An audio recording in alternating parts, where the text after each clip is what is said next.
I think this whole storyline on Days of Our Lives is setting up something much darker than it first appears. At first glance, it feels like a miracle. EJ pushing boundaries, Lexi coming back, families getting a second chance. But the more I think about it, the more it feels like one of those classic Salem situations where hope slowly turns into regret. From my perspective, EJ DiMera really believes he's winning here. I mean, he's always had that larger-than-life confidence, and now, with this so-called breakthrough, I feel like he's convinced himself he's untouchable, almost rewriting the rules of life and death. But maybe I'm wrong. It feels a little too easy so far, like the story is just waiting to pull the rug out from under him.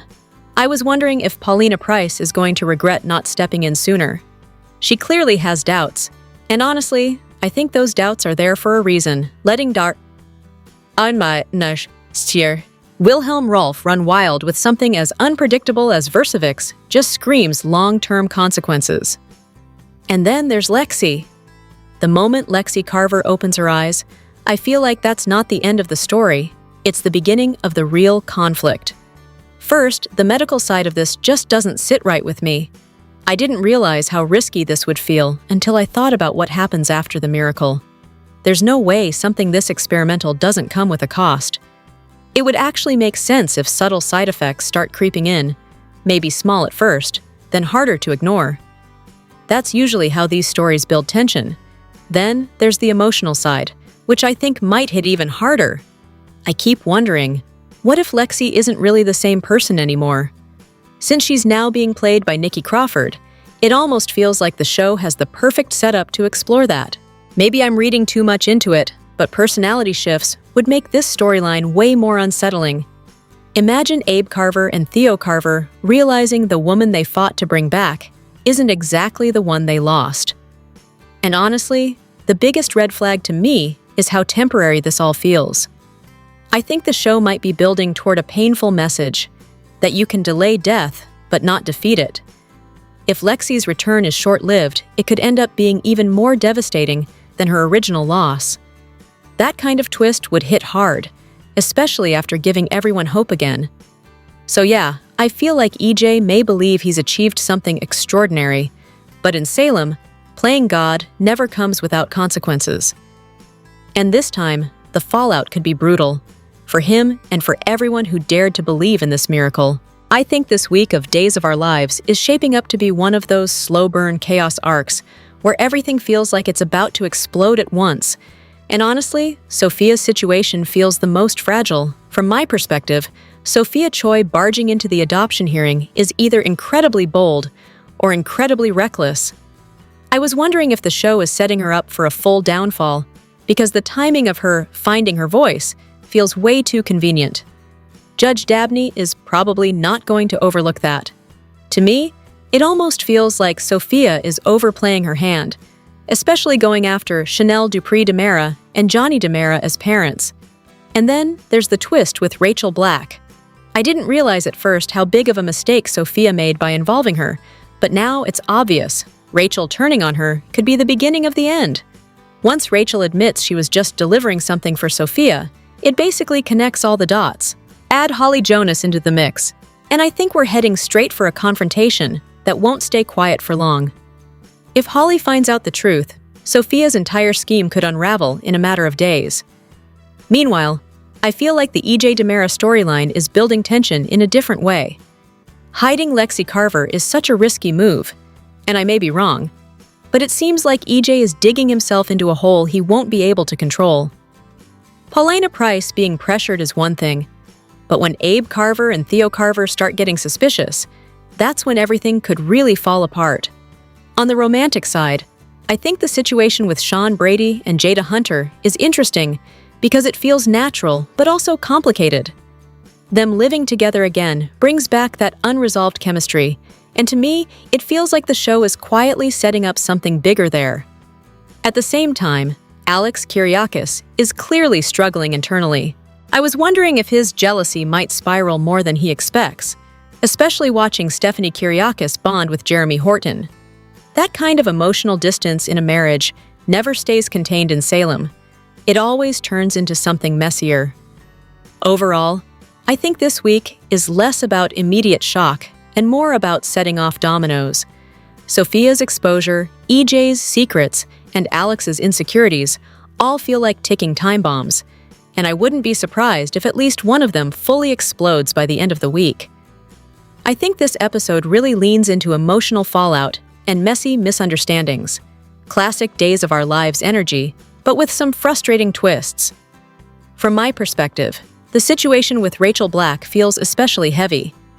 I was wondering if the show is intentionally setting her up for a regression, because being sent back to Bayview after everything she's been through just seems like it could undo any progress she's made. The ruling by Judge Dabney might be legally justified, but emotionally, it's a disaster waiting to happen. And honestly, I think Kristen blaming Marlena Evans is both predictable and a little unfair, though maybe understandable from a mother's point of view. Marlena's testimony definitely tipped the scales, but I didn't realize how much of this situation is built on completely wrong assumptions. The whole pill switch storyline is a perfect example. Marlena believes Rachel manipulated Holly Jonas, when in reality it was Sophia Choi pulling the strings. To me, that's where the real tension lies. Once the truth comes out, the guilt is going to hit hard. At the same time, I think the show might be hinting that Rachel's return to Bayview could trigger a deeper setback. She's already fragile, and this kind of forced institutionalization could push her into shutting down rather than healing. I may be wrong, but it feels like we're heading toward a darker emotional arc for her before things get better. Then there's the adoption hearing, which adds a completely different kind of chaos. Johnny DiMera and Chanel Dupree, DiMera finally getting close to adopting Trey, should be a hopeful moment. But of course, this is Salem. The interruption from Sophia, backed by Melinda Trask, feels like a calculated move to blow everything up at the worst possible time. I think the wild card here is EJ DiMera. To me, it sounds like he might step in to support Johnny and Chanel, possibly even taking some responsibility for the tension with Sophia. If that happens, it could shift the judge's perspective. But with this show, nothing ever goes smoothly. Overall, I feel like this episode is setting up two major emotional collisions: Rachel's mental health crisis built on a lie, and a family battle over Trey that's about to get very public and very messy. I honestly felt like this episode just kept tightening the screws until there was nowhere left to breathe. Kristen's meltdown in front of Judge Dabney? I think we've seen her spiral before, but this felt different, raw, desperate, almost like she knew she was out of moves. Everyone else just standing there in shock made it worse. It wasn't dramatic in a flashy way. It was uncomfortable, like watching someone completely lose control in real time. And then Rachel. I didn't expect her to take control like that. When Rachel Black stood up and confessed, it felt like the emotional center of the whole episode shifted. I was wondering if this was the moment the show really lets her grow up, or if it's just the beginning of something even heavier. Her wanting to protect Kristen, even while everything is falling apart, hit hard. Belle being exposed for knowing the truth ahead of time, yeah, that didn't surprise me. But the judge's reaction definitely did. Judge Dabney being ticked feels like an understatement. And somehow the DA's excuse about Kristen being kidnapped actually working. Only in Salem, right? I almost laughed, but at the same time, it kept things moving in that chaotic soap logic way. What really got me, though, was EJ. I think I didn't realize how much I missed seeing that softer side of EJ DiMera until that moment with Rachel. Him defending her, calling her my niece, with genuine care. It felt real. For a second, all the DiMera scheming just faded. And then, of course, the show reminds us who he is with that ominous call about Lexi. I'm not sure if I should be excited or terrified about what that reveal is going to be. And Marlena, wow. I kept thinking, maybe she'll find a way around it. But no, Marlena Evans went straight for what she believes is the truth, no matter the fallout. Saying Rachel should go back to Bayview? That's the kind of decision that doesn't just affect the case, it fractures relationships. Kristen's reaction alone tells you this isn't over. Not even close. Meanwhile, the whole JJ and Sean situation felt like a quieter kind of heartbreak. JJ handing in his badge again. I don't know. I was wondering if this time it might actually stick. JJ Devereaux seems genuinely broken by what happened, and Theo trying to comfort him without really knowing how. That felt painfully real. And then Sean, the truth coming out about the false statement? That's going to have consequences, no question. Jada Hunter handled it with more grace than I expected, but I doubt this is something that just blows over. Also, that awkward Belle, Sean, Jada situation? I think I laughed a little there. Belle offering to move in like it's a done deal, and Sean clearly not on the same page. Yeah, that's going to get messy fast. By the end, when Judge Dabney vacates Kristen's sentence but sends Rachel back to Bayview, I honestly wasn't sure how to feel. It's like, technically a win for Kristen, but at what cost? Brady's reaction said everything: shock, anger, disbelief all at once. And that look Kristen gave Marlena? That wasn't just anger. That felt like a promise. I might be wrong, but it feels like this storyline just crossed into something bigger. Less about courtroom drama and more about long-term fallout. Relationships are shifting, trust is breaking, and I don't think anyone walks away from this unchanged. I think this is one of those surreal, full-circle soap moments that Days of Our Lives somehow specializes in. You've got Ryan Gosling, a major Hollywood star, openly geeking out over a storyline that longtime viewers still talk about, and then Deidre Hall stepping in with that perfectly Marlena-esque mix of warmth and dry humor. I didn't realize how much daytime actors actually notice and appreciate this kind of recognition until moments like this. To me, the most fun part is imagining Gosling actually stepping into Salem.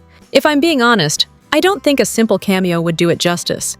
He'd need something a little dramatic, maybe even a little weird, because, let's face it, that's peak Days of Our Lives energy. I was wondering, what if he played a long-lost Dimera? It sounds wild, but is it really? This show has revealed secret heirs before. Gosling could come in as a charming outsider who slowly turns out to have ties to the Dimera Empire. Maybe I'm wrong, but I think he'd nail that mix of charisma and menace. A mysterious patient connected to Marlena. This feels like a direct callback to the possession storyline he loved. Imagine him as someone claiming to have experienced something similar. Is he telling the truth or manipulating her? That psychological angle would be so good. A con artist with a heart. I think Gosling excels at playing layered characters. Someone who starts off shady but ends up tangled emotionally with a core family, maybe the Hortons, could give him both humor and depth. Or honestly, just himself. I didn't expect I'd say this, but a meta cameo might actually work. Salem has bent reality before, and seeing Gosling as a fan visiting the town and getting pulled into drama anyway would be very on brand. And I think what makes this whole thing land is that he's not just doing press politeness. He genuinely respects the genre. That matters in daytime. If he actually showed up, even briefly, I feel like it wouldn't come off as stunt casting. It'd feel like a fan stepping into the world he grew up watching. If I had to pick, I'd go with the mysterious Marlena-connected patient. It ties directly into what he loved, and it gives Deidre Hall something meaty to play off of. But I'm curious, would you rather see him as a hero, a villain, or something morally gray? I think this twist hit a lot differently than expected. Going into Rachel's hearing, I was honestly convinced the story was building toward her facing consequences, especially after Tate and Holly started connecting the dots about the medication switch. To me, it felt like the show was finally going to hold Rachel accountable in a serious, legal way. But instead, the focus flipped completely onto Kristen Dimera, and I didn't quite see that coming. The judge's reaction really set the tone. I was struck by how firmly she shut everything down. No patience for Melinda Trask's arguments, no interest in Belle Black trying to smooth things over.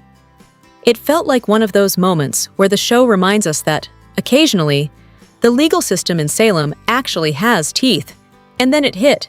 If Kristen backs off her confession, she's essentially admitting to perjury during Johnny's trial. That's not a slap on the wrist. That's potentially 7 years. I didn't realize how boxed in she actually was until that moment. It's like every move she makes now only makes things worse. Her reaction, though? Completely on brand. When Kristen DiMera snapped and basically dared the judge to just send her to prison already, I couldn't help but think, this is exactly why she ends up in these situations. She doesn't calculate, she explodes. What makes this more interesting to me is how it raises the stakes for both her and Rachel Black.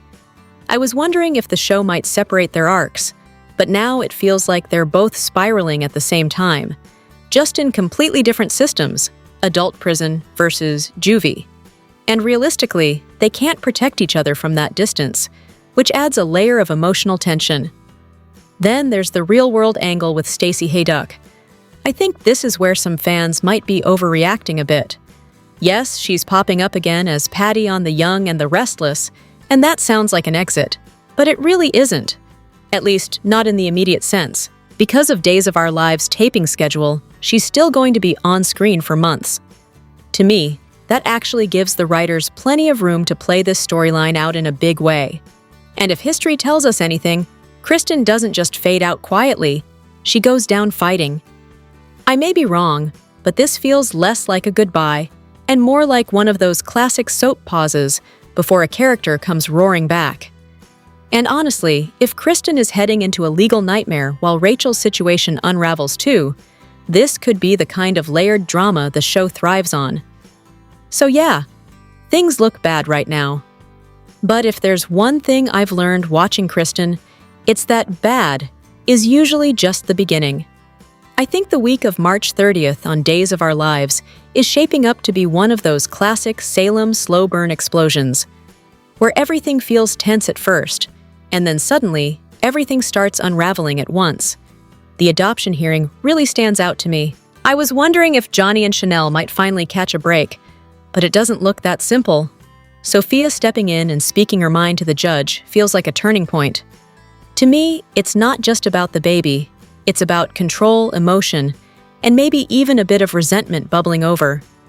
And with the judge already in a questionable mood after dealing with Belle, I didn't realize how quickly things could tilt against Johnny and Chanel. It feels like one wrong word could derail everything. Then there's Rachel's situation, which honestly feels like it could spiral fast. I think her trying to explain that she didn't know about the pill's danger might not land the way she hopes. To me, once secrets start coming out, especially involving someone like Sophia, it becomes less about intent and more about perception. I was wondering if this might finally be the moment where Sophia's manipulation gets exposed, because it feels like the walls are starting to close in on her. Paulina's secret about Lexi is another storyline that feels heavy in a different way. I didn't realize how much emotional weight this secret carries until now. To me, it's less about whether the truth comes out and more about when, and how devastating it will be for Abe and Theo when it does. Paulina trying to hold it together while Abe starts getting suspicious adds this quiet tension that could explode at any moment. Meanwhile, the situation with Sean and Jada is interesting in a more subtle, emotional way. I think putting them under the same roof again is bound to stir something up. Maybe I'm wrong, but shared history plus vulnerability, especially with Sean recovering, usually leads to complicated feelings resurfacing. It's the kind of storyline that sneaks up on you. And then there's Alex, Stephanie, and Jeremy. I was wondering how long Alex's marriage would stay stable, and now it already feels shaky. To me, emotional distance can be just as damaging as outright betrayal, and Stephanie's growing connection with Jeremy might push things to a breaking point faster than expected. Overall, I think this week is less about big shocking twists and more about pressure building across multiple storylines, jealousy, secrets, and shifting relationships all colliding at once. And usually in Salem, when everything starts tightening like this, something big is just around the corner. I think this episode really leans into how far people will go when they're protecting the ones they love, even when they're completely wrong. Kristen, to me, feels like she's spiraling in that very specific way she always does when Rachel is involved. I was actually wondering if her pep talk did more harm than good, because instead of grounding Rachel, it seems to reinforce that warped sense of justification. And once Brady and Marlena jump to the wrong conclusion about Rachel poisoning Holly, everything just escalates from there. It's like nobody is actually seeing the full picture, but everyone is reacting at maximum intensity anyway. What really stood out to me is how quickly Kristen shifts into attack mode. The moment Rachel is threatened, she goes straight for Marlena. I didn't realize just how predictable that pattern has become. Kristen doesn't pause, doesn't reflect. She just defends at any cost. But at the same time, it makes me think, is this really helping Rachel, or just pushing her deeper into trouble? Then there's the courtroom situation. Belle trying her best to help, only for the judge to potentially go in a completely different direction, feels like classic soap tension. I feel like the show is setting us up for a decision that won't satisfy anyone, especially if Rachel is made an example of rather than truly understood. On the other side, Chanel and Johnny's adoption storyline almost feels like a calm before the storm. I was thinking it sounded way too easy when Justin described the hearing as pro forma. In soaps, nothing that's supposed to be simple ever actually is. And with Sophia already furious and clearly unhinged, it feels like something is about to go very wrong. Sophia's anger is especially interesting to me because it seems misplaced. She's targeting Holly, even though Chanel and Johnny are the ones who changed her life the most. That disconnect makes her more dangerous, not less, because she's acting on emotion, not logic. And when you add EJ into the mix, things get even messier. EJ trying to play the hero is the part I find most intriguing. I didn't expect him to pivot into redemption mode so aggressively, especially if it means sacrificing someone like Sophia to get back into his son's good graces. To me, that doesn't feel like true redemption. It feels strategic, calculated, almost like he's less interested in doing the right thing and more interested in being seen as the one who did. So now I'm wondering, are we really about to see EJ DiMera as the hero of this story? Or is this just another illusion that's going to collapse the moment the truth comes out? Deidre Hall just had the perfect response to Ryan Gosling's confession about being hooked on Days of Our Lives, and it's every bit as iconic as her character Marlena during her devil-possessed days. Gosling, star of Project Hail Mary, recently opened up on the Happy Sad Confused podcast about his love for Days, specifically Hall's legendary storylines, including the unforgettable Marlena Possessed by the Devil saga. And yes, he admitted he was completely hooked. Hall caught wind of his comments and decided to respond directly in an Instagram video. "Hi, Josh. Hi, Ryan," she started, pausing for comedic effect before adding, Josh, it's Deidre Hall," giving a playful nod to Gosling's admission that he wasn't sure who she was. Josh Horowitz, who co-hosted the podcast, shared Hall's clip on his Instagram, joking, "Did I just get dragged by Deidre Hall? I didn't have this on my bingo card this week." In her message, Hall admitted she'd actually listened to their interview and loved it. "Oh my gosh, what fun! We played it in the dressing room, and we played it in the makeup room, and we're just thrilled to be acknowledged and to be so well spoken of," Hall said. "Because we work really hard, as you acknowledged." Then came the best part, an open invitation. Hall invited Horowitz and Gosling to visit the Days of Our Lives set. "So we think it would be nice if you wanted to come over and see what we do in our neck of the woods," she said. And in true Marlena fashion, she teased, "Nobody will be possessed. But if it happens, I'll keep a close eye on things." Fans are already buzzing over the idea. Comments poured in suggesting Gosling could even guest star on the show. One fan imagined him as Tripp's twin brother, whom no one knew about, pointing out the striking resemblance that could make this storyline work perfectly. It's clear that viewers are ready to see Gosling step into the Days universe, perhaps even as part of a dramatic new twist. If producers are paying attention, this could be the crossover soap fans never knew they needed. Kristen walked into what she thought would be a routine hearing about Rachel on Days of Our Lives, but the room had other plans. The judge barely exchanged pleasantries. Melinda was shut down, Belle was sidelined, and in seconds, the courtroom was completely under control. Then the word perjury entered the conversation, and suddenly, everything changed. 7 years in prison hung heavy in the air, and Kristen did what she always does when cornered. She snapped. Loud, unrelenting, irreversible. And while the fallout is still playing out, Stacey Hayduck has already teased what's coming next, and why this might not be an ending so much as the opening act of something far worse. In a recent interview with Soaps, Hajduk made it clear that Kristen isn't disappearing anytime soon. "I'm airing pretty much all the way up until I think November," she revealed, despite being told her character would go on hiatus earlier this year. It's less of a goodbye and more of a pause, a familiar rhythm Days has established with Kristen before. Hajduk didn't mince words about the pattern. "They have a tendency to put my character to rest now and then," she said, framing it as a part of the story's ebb and flow rather than a final curtain. Kristen goes down, but rarely for good. Each rest is just a calm before the next storm, and the timing couldn't be better for Hajduk. While Kristen navigates chaos in Salem, she's simultaneously returning to the turmoil of the young and the restless as Patty Williams. Hajduk called it such beautiful timing, a rare moment when two soap worlds align instead of collide. The courtroom outburst may have grabbed the headlines, but the real story is what it sets in motion. Once the threat of perjury was on the table, it stopped being about Rachel and became entirely about Kristen and the choices she makes under pressure. If there's one thing Kristen excels at, it's fighting back when the walls close in. With Rachel now pulled deeper into the mess and no clear way out, it's only a matter of time before Kristen finds herself teetering on the edge once again, and maybe headed back up the river if she isn't careful. On the March 26th episode of Days of Our Lives, JJ completely ignored what Sean was trying to tell him, and instead dropped the bombshell on Jada that he was turning in his badge, effective immediately.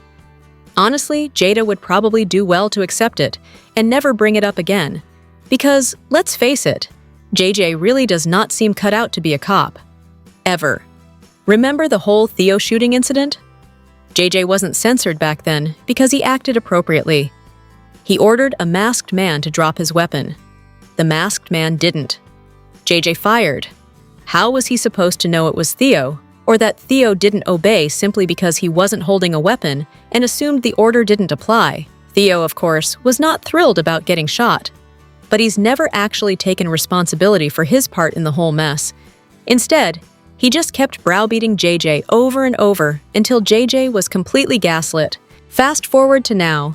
Because of what Theo did to him, JJ froze when Sean was confronted by an assailant, and that hesitation led to Sean getting shot.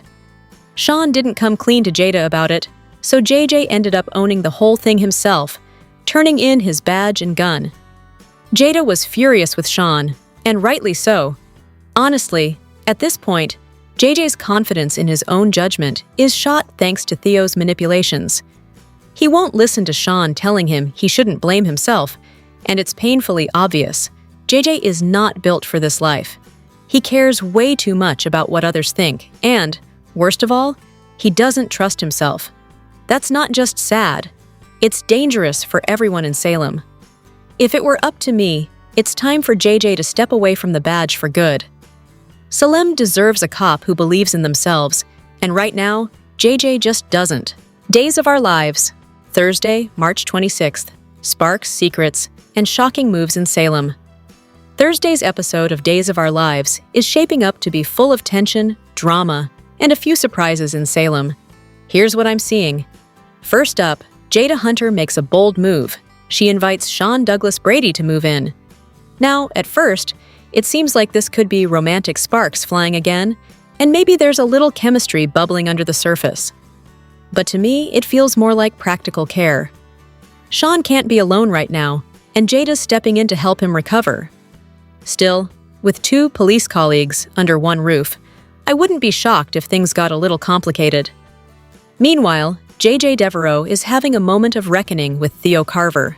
He's carrying guilt over Sean's shooting and might start questioning his path as a cop all over again. Watching JJ wrestle with this makes me wonder if we'll see a full-blown career crisis coming. Across town, Marlena Evans and EJ DeMera seem to find some unusual common ground. Knowing their history, it's curious, but I think it's tied to Rachel's trial. These two rarely see eye to eye, so their temporary alliance hints at high stakes for the young girl. Speaking of Rachel, Belle Black is gearing up to fight tooth and nail to keep her out of trouble. But with Brady Black, Holly Jonas, and Tate Black convinced that Rachel swapped supplements for antipsychotic drugs, the tension is sky high. I can't help but wonder, will someone drop this bomb in front of the judge? And with Kristen being her usual defiant self during the hearing, Rachel's future looks even more precarious. Could she end up in a youth detention center? It's one of those only time will tell situations, but my gut says this drama is far from over. Thursday's episode promises a mix of tender care, moral dilemmas, and courtroom fireworks. Salem's residents are definitely keeping us on our toes. Days of Our Lives, March 27th, 2026. A roller coaster of courtroom drama and family heartbreak. I think Friday is shaping up to be one of the toughest days for Rachel yet. Her parents are faced with the impossible task of telling her the judge's decision, and the news is far from what anyone hoped. Brady had sent Rachel home with Tate earlier, feeling confident he could deliver good news by the end of the day. Instead, he finds himself the bearer of bad news. Rachel will have to return to Bayview, at least temporarily, until the doctors give the all-clear for her release. To me, watching Rachel's devastation is heartbreaking. She just wants to get back to her normal life, school, friends, and the little things that make life feel normal. And there's more tension bubbling under the surface. Will Brady confront Rachel about the mysterious gift she gave Holly? Rachel genuinely thought she was helping Sophia, completely unaware that the gift contained something dangerous. Thankfully, the judge doesn't know about the vitamins, or this could have turned into an even bigger nightmare. Meanwhile, Kristen is convinced that this is the absolute worst outcome possible and places the blame squarely on Marlena. Kristen had assumed Marlena would never do anything to jeopardize Rachel's freedom. But Marlena, in her usual honest fashion, simply gave the judge her assessment when asked if Rachel had been released too soon.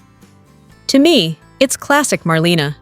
Truthful, even when it complicates everything.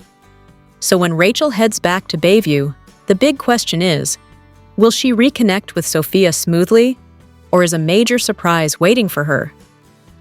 On another front, Melinda and Belle are diving into the next case of the day, which Belle expects to be a breeze. Johnny and Chanel are set to finalize the adoption of baby Trey, thinking it's just a formality. They're confident that nothing, and no one, will stand in the way of officially becoming a family. But Melinda has other plans. Sophia is still very much under her influence, and Melinda seems determined to manipulate the system once again. It looks like Sophia may be released from Bayview, but is this a genuine breakthrough or just a temporary loophole? Sophia's determination is clear. She doesn't want Johnny and Chanel to adopt her baby. In her mind, she's been robbed of the college life she thought she would be enjoying, and she blames the couple for the chain of events that put her in this position. When Melinda arrives in the judge's chambers with Sophia in tow, Johnny and Chanel may think they know what's coming, but they're in for a shock. I'd say they better brace themselves, because this could get messy very fast. On Thursday, March 26, 2026, the tension in Salem reached another fever pitch as Rachel finally faced the judge and revealed the truth behind the shooting that had shaken her family. Inside the judge's chambers, Kristen's horror was palpable when she realized the judge was seriously considering sending her back to prison for 7 years on perjury charges. "You know what? If this is how it's going to go, you might as well send me back right now," she shouted, shocking Rachel, who was already on the verge of tears. Brady buried his face in his hands as Kristen made a theatrical display, standing and holding out her wrists. "Lock me up!" she demanded. Melinda quickly called for a recess, and the judge left the room so the lawyer could counsel her client. Melinda sternly instructed Kristen to zip it and let her handle the talking. Kristen couldn't understand why Rachel needed to confess to shooting EJ if she was just going to be sent back to prison anyway. But Rachel was unwavering.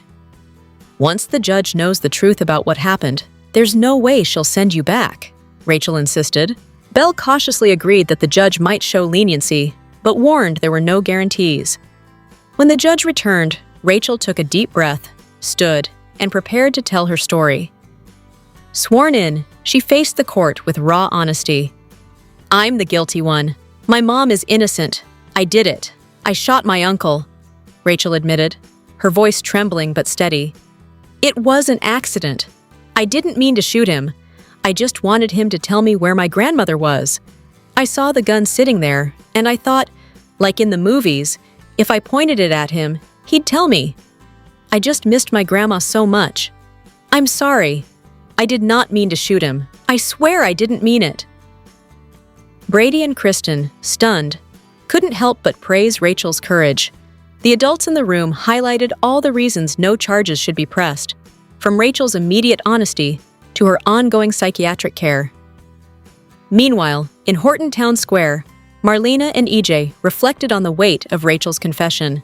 "It breaks my heart to see her carrying such a burden," EJ admitted, while Marlena hoped Kristen might avoid a return trip to Statesville.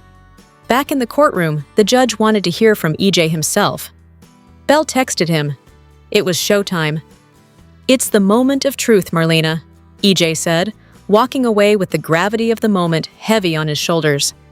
Brady sent Rachel home with Tate, and before leaving, she apologized to EJ for the accident. EJ, now at the courthouse, recounted the incident from his perspective. He was alone in his living room when Rachel confronted him with the gun. He acknowledged his own lapse in judgment for leaving it within reach. "Rachel is my niece, whom I adore. She's bright and sensitive, and she's endured far too much hardship in her young life. She never meant to hurt me, and once she remembered what happened, she immediately owned up to it. She did not intentionally lie in the previous hearing," EJ testified. The judge called another recess to review Rachel's full Bayview file. Outside the courtroom, Belle and Brady ran into Marlena in the square and shared the news. Bayview was sending the records to the judge. Alarm bells went off immediately. They all knew that Rachel's discharge against medical advice could complicate matters. The courtroom drama was far from over, but Rachel's bravery had shifted the tide in her favor. If only the judge could see past the paperwork and recognize the truth. Belle grew increasingly uneasy when she learned the judge wanted Marlena to testify. "Kristen opened the door when she invoked you as a part of Rachel's ongoing treatment," Belle explained to Marlena, her worry barely contained. Across the room, Brady looked like he was about to crumble. The thought of Rachel being sent back to Bayview was almost too much, and he asked for a few moments alone to collect himself. Meanwhile, at the Brady pub, Melinda caught wind of Marlena's upcoming testimony. Kristen, predictably, saw it as a victory. "This is her granddaughter we're talking about. Marlena isn't going to say anything that sends Rachel back to that horrible place," she insisted. Melinda wasn't so sure. Back in the judge's chambers, Marlena faced the tough questions. The judge mentioned Rachel's early release from Bayview and, oddly enough, that she had given Sarah pistachio ice cream. Then came the big ask. Would Marlena supervise Rachel's psychiatric treatment? Marlena hesitated. Could she remain objective as Rachel's grandmother? The judge pressed further. Was Rachel ready to reintegrate into society, return to school? Marlena's thoughts immediately turned to Holly's pills and the chaos surrounding Kristen. She admitted to herself, and the court, that she didn't agree with Kristen's decision to remove Rachel from Bayview. Yet, she had to acknowledge how well Rachel had done under professional care. Even remembering the sharp pinch from just last week, honesty won out. "I think Rachel still needs to be at Bayview," Marlena admitted. And with that, the judge made the final call. Kristen would walk free, but Rachel would return to Bayview until the doctors deemed her ready for release. Meanwhile, over at the Salem PD, JJ tried to focus on paperwork, but his mind kept drifting back to the night he froze. Theo arrived, cutting through the tension. JJ confessed, "I needed to step up, and I froze like a damn rookie. Sean could have died because I couldn't bring myself to pull the trigger, and now I can't stop seeing it." He admitted that he had a clean shot and should have taken it. "After it was over, I told myself there was nothing I could do. I followed protocol, but Sean remembered. He told me I froze, Theo. You were right. I never should have put the badge back on." Theo, surprisingly, wasn't judgmental. Hesitating in that split second wasn't the end of the world. But JJ couldn't forgive himself. "Now Sean has to live with taking a life because I didn't," he said. Theo tried to calm him, but JJ was resolute. He had made 2 near-fatal mistakes already, and he refused to make a third. He was certain Jada would demand his badge once Sean knew the truth. At the hospital, Jada brought flowers to Sean's room while he talked to Kiera on the phone. When the call ended, she reminded him how much the squad missed him and gently nudged the conversation toward his recovery. Sean mentioned physical therapy, and Jada teased, hoping Belle wouldn't let him overdo it once he got home. Sean wasn't thrilled with the idea of Belle taking care of him. "I'm comfortable with Belle, and we get along just fine. But being close like that again? It would be awkward," he admitted. Jada, however, insisted he needed someone and offered her own place while he recovered. Reluctantly, Sean accepted. As they hashed out house rules, JJ appeared, surprising them both by handing over his badge and gun. Confusion reigned until JJ spilled the truth. He had a shot at Klaus and froze. Sean tried to explain away the chaos. It all happened so fast. JJ hadn't slept. He'd been running himself into the ground. But Jada wasn't having it. Her fury was palpable. "I should suspend you for filing a statement that wasn't accurate. You left out the part where you knowingly left a broken cop on the street, and that could have cost someone else their life," she accused. The tension in the room was electric. Days of Our Lives. Early spoilers for March 30th, April 3rd. I was thinking about the upcoming week on Days of Our Lives, and wow, it's about to get explosive. Marlena Evans is set to push Kristen DiMera's buttons in a way that could spark total chaos, and I'm here for every second of it. Let's start by looking at what's happening later this week, then peek at what's coming next week. Wednesday, March 25th. Marlena is in for some seriously disturbing news. My guess? Tate Black, Holly Jonas, Brady Black, or some combination of them will reveal that Rachel Black switched the skin supplements with psychiatric medication. It's a total mess, and Marlena's reaction is going to be priceless. Meanwhile, Leo Stark and Gwen Rizchek continue their signature back and forth of insults. I think this is all about Dimitri von Leuschner DiMera, because Leo is now convinced Gwen was involved in Dimitri's kidnapping, which of course, she was. She and EJ DiMera orchestrated it together, so the tension here is real. On a lighter note, Liam Selegico gets some good news from Ariana Horton. Sadly, this is Marissa Reyes' last air date as Ariana before the new actress takes over in April. Air date TBD. With Klaus Mueller and Vivian Alamain supposedly gone, Liam might finally be free to head home to his kid. Sarah Horton is confronting EJ, and I can't help but wonder if she's going to pin Rachel's latest crisis on him. Everyone thinks Rachel did the switcheroo on the supplements and pills. And honestly, you can see why. Especially Sarah, since Rachel has a history of attempting to poison people. Rachel's innocent this time, but people are assuming the worst, and EJ might have to step in to reassure both Sarah and Rachel. The courtroom drama heats up as Kristen and Rachel face the judge regarding EJ's shooting. Kristen is set to recant her confession, while Rachel will finally make hers. Brady and Kristen will be there, with Rachel nervously clutching her dad's hand. Marlena shows up too, and the judge says she'll rule on a second request after sentencing, possibly something about custody. I'm curious to see how this plays out. Thursday, March 26th, Jada Hunter offers Sean Douglas Brady a place to stay while he recovers. I'm genuinely wondering how Belle Brady and Theo Carver will react, and whether Sean will even say yes. Fingers crossed. Kristen, of course, will charm her way through court and stir the pot, while Belle scrambles to protect Rachel from potential criminal charges. With the DA being Rachel's aunt, I'm not sure how lenient the judge will be, but Belle is going to try. Theo overhears JJ Devereaux confessing to freezing up during the shooting. He'll likely admit that his hesitation contributed to someone getting hurt, Sean being shot, and all the chaos that followed. It's a heavy moment that could shift Theo's view of JJ.